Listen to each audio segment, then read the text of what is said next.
سلام، انشالله که حالتون همیشه خوب باشه. احتمالا خیلیاتون تو زندگی دلدرد رو تجربه کردین. دلدرد میتونه علتهای متفاوتی داشته باشه. گاهی اوقات ممکنه از زیاده روی در خوردن باشه که با خوردن خاکشیر رفع میشه. خاکشیر رو میتونین تو 4 قاشق آبجوش 6-7 دقیقه خیس کنین، بعد آب ولرم رو بهش اضافه کنین. بعد از هر غذا میتونین اونو میل کنین اگر دلدردتون ادامه داشت. بهتره بعد از هر وعده غذایی خوردن خاکشیر رو ادامه بدین تا وقتی کاملا رفع بشه دلدردتون. خب بعضی از دلدردها که مخصوص خانم هاست با گلگاو زبون رفع میشه. بعضی از دلدردها هم از ضعف بدن هست که گاهی اوقات کودکان دچارش میشن، بیشتر کودکان.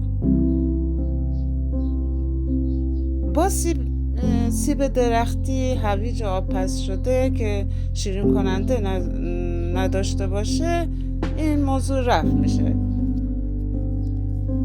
میتونین فته برنج و بادوم که همون حریر بادوم هست که باز هم شیرین کننده نباید داشته باشه میتونین به عنوان صبحانه یا عصرانه به بیمارتون بدین که این مشکل هم انشالله رفع میشه.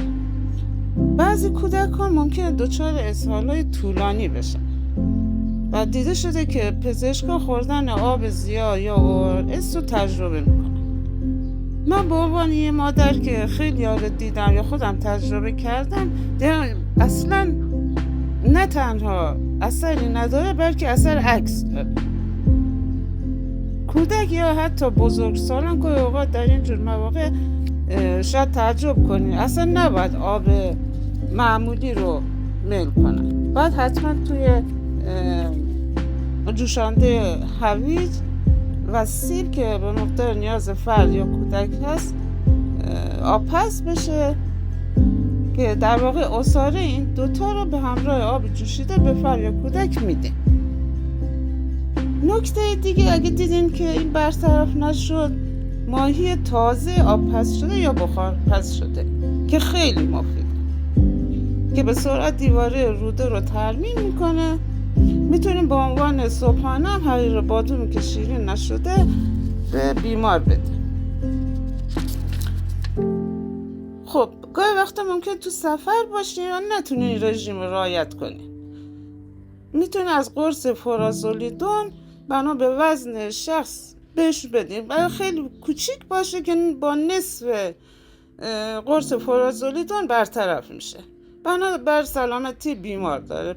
گاهی وقتا با همون نصفی کاملا برطرف میشه، گاهی وقتا میتونید 2 روز 3 روز ادامه بدید. با تشکر آنی جون، اگه سوالی داشتین در خدمتم. قربان شما، خداحافظ.